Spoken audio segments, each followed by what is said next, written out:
सह्याद्रीच्या पर्वतरांगेतील एक अनमोल रत्न म्हणजे रतनगड.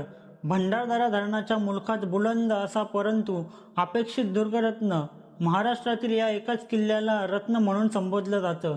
याचं कारण तुम्ही इथे आल्यावरच समजेल.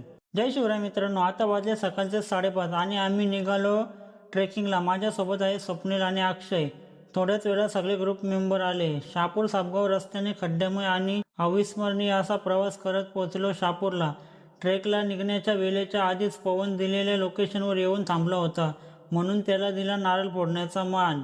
नारळ फोडून मुंबई नाशिक हायवेने नाशिकच्या दिशेने बाईक राईडच्या प्रवासाला सुरुवात. मध्येच सूर्यदेवाचे अविस्मरणीय दृश्य फोनच्या कॅमेऱ्यात कैद करून पोचलो घाटनदेवीला. घाटनदेवी आईचं दर्शन घेऊन निघालो आणि पोचलो घोटीला. मग केला नाश्ता करून केली परत एकदा प्रवासाला सुरुवात. थंड हवा, सह्याद्रीचा मनमोहक रूप आणि मित्रांसोबत बाईक राईडचा आनंद घेत पोचलो रतनवाडी गावात. एंट्री करताच लागला टोल नाका. प्रत्येक गाडीचे 50 रुपये आणि पर पर्सन 20 रुपये अशी 450 रुपयाची पावती फाडून निघालो आणि 5 मिनिटात पोचलो रतनवाडी गावात. गावात पोचताच गाडी पार्क करून 100 रुपयाची पावती फाडून केली ट्रेकला सुरुवात. पावसानंतरचा हा आमचा पहिलाच ट्रेक होता, म्हणून दमछाक होणारच होती. 5 मिनिटांचा पहिला ब्रेक घेऊन रानमेव्याचा आनंद घेतला. ट्रेकला केली सुरुवात.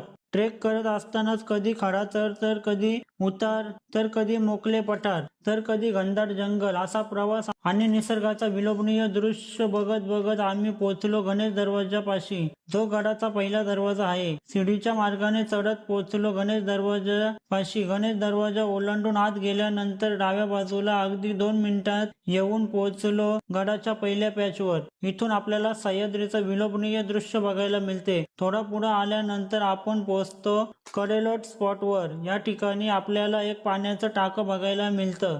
असं हे एकमेव टाकं आहे की जे बुरुजाच्या कडेला आपल्याला या किल्ल्यावर बघायला मिळतं आणि हा सह्याद्रीचा अविस्मरणीय दृश्य.